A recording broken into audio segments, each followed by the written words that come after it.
Imagine spending over a decade on a film you're so passionate about only for it to bomb at the box office. Imagine finding out that the movie won't be getting a sequel in the franchise you fought so hard for and having to exit the project. This is what happened to Dwayne Johnson, and his co-star had a thing or two to say about all of this. Let's find out where The Rock is going after the DCEU. First things first, which actors said what? Atom Smasher actor Noah Centineo talked about what's happening, or should we say what happened, between new DC Films co-presidents James Gunn and Peter Safran and Black Adam's star The Rock. After Johnson's departure, Centineo had faith in the two men who were now in charge of the future of this franchise because he thinks that they know exactly what they're doing. But he might know a few details about what's going on behind the scenes that would hype some fans up. But like many other actors, he's not allowed to say a word. Instead, he shared his experience on set and said that those 4 months of shooting was one of the most memorable moments he's had in his career. The actor also showed respect to Dwayne and thanked him for setting the tone for everyone in the cast. Looks like the Justice Society of America are friends even off-screen. It also seems like Noah isn't outraged by how The Rock was treated after the film was released and only hopes for good things to come in the franchise he was a part of, even if it was for a brief moment. The "To All the Boys I Loved Before" actor also joked about contacting the co-president regarding the fate of his character in the long run and told Collider that he sent a carrier pigeon to his home, following up with what The Rock said. When you're part of a huge studio like Warner Brothers and involved in the comic book genre like DC, you'll have a million eyes looking up at you. In Johnson's case, it's probably because he's 6'4", but that's beside the point. Basically, when you don't get to pursue the project that you want, you can't throw a tantrum online and have to be the bigger person. Again, in Dwayne's case, you've gotta be pretty big because have you seen the size of that guy? So, when Gunn and the lead actor met to discuss the future of his passion project, they came to a mutual agreement stating that Black Adam will not be moving forward in the initial plan of what's to come in the DC universe. On an Instagram post, the actor bid farewell to his passion project and believed in the creative lens of Gunn and Safran. Although Adam won't be in the first phase of storytelling, Dwayne is excited to see how the character will be used in upcoming projects at some point in the future. He wishes his friend good luck after claiming to have known him for a very long time. Johnson added that he's rooting for DC, but also mentioned Marvel in the post. Could this hint at something? Stay tuned, we'll talk about it in a few. He hasn't said anything about the anti-hero ever since that post, so it's safe to say that he's moved on from his failure.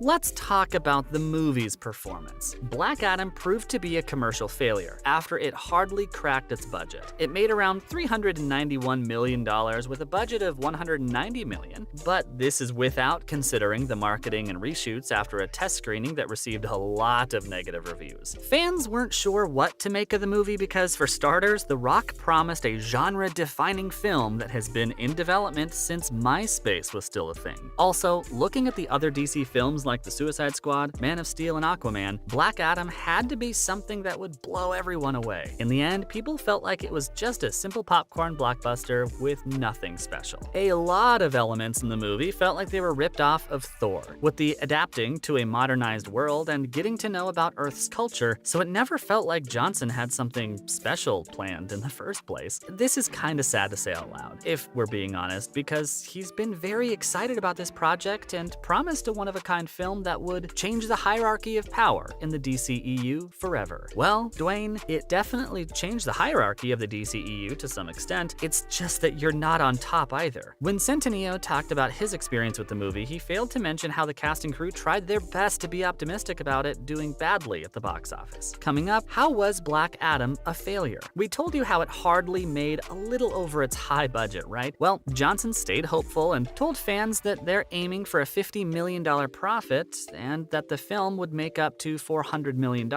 Upon closer inspection by some detectives out there, these predicted stats were compiled by people who were a close part of the film's team. These numbers only stood tall if you accounted for merchandise as a form of back-channel profit in an attempt to shore up Black Adam's potential to make money instead of losing it. This is true, but it doesn't take away the very low box office numbers, and we all know that this is really important to secure a sequel. Dwayne compared Black Adam to Captain America: The First Avenger, which made a similar amount as that of the former. Keeping that in mind, the former WWE superstar hoped that his movie would get 2 more movies and get that $1 billion in the threequel like Civil War did. What he failed to factor factor in was the inflation that has occurred since the first Captain America film. As usual, in the end, Marvel won and DC is still losing and trying to keep up. Last but not least, what is Gunn's plan? The new boss is making a bunch of changes to the franchise, and some fans are not happy. Henry Cavill made an exciting post-credit cameo at the end of Black Adam,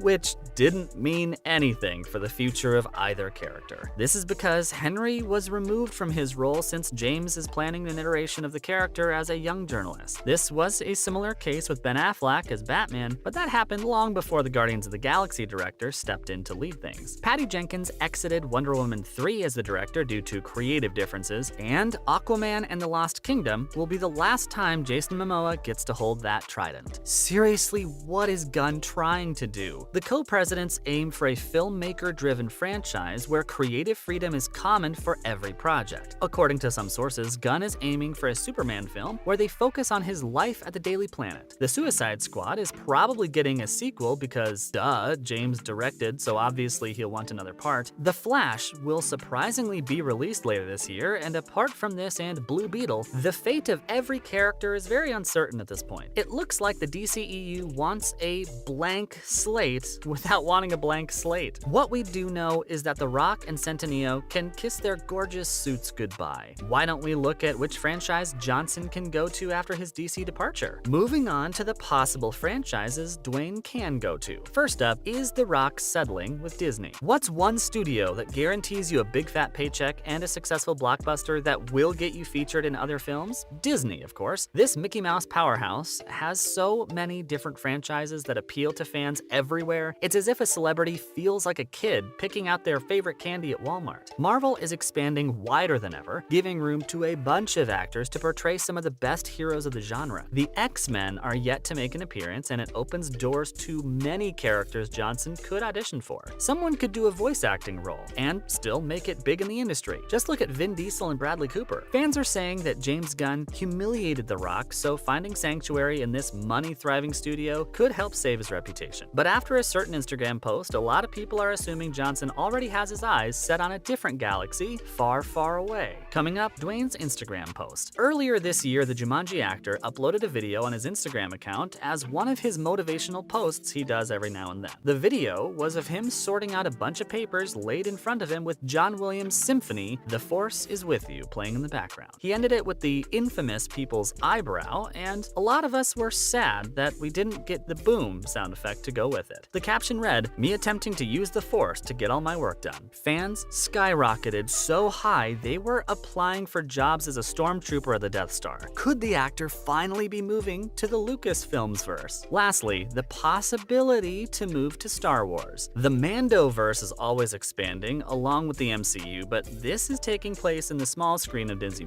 Jon Favreau and Dave Filoni might be looking to host a new addition to the Mando family before moving on to bigger and better projects. We're honestly starting to lose count of the number of Star Wars shows they're releasing, but there's room for The Rock to settle anywhere, either as a jacked up bad guy or a CGI alien. Dwayne joins John Cena and Dave Bautista as the best wrestler turned actors in Hollywood, and it currently looks like Bautista is taking the lead with his range of different movies. The Red Notice has the potential to beat the rest of this triple threat of fame, but this victory won't be happening with DC. That is, unless you count an upcoming League of Super Pets as a good addition to Johnson's filmography. The doors are open for this very popular and successful actor. He just needs to find the right place to stay. And that's a wrap for this video. Where do you think Dwayne Johnson is heading after leaving Kahndaq and Black Adam? Let us know in the comments below. As always, leave a like and hit that subscribe button to see more of our content. We'll catch you in the next one.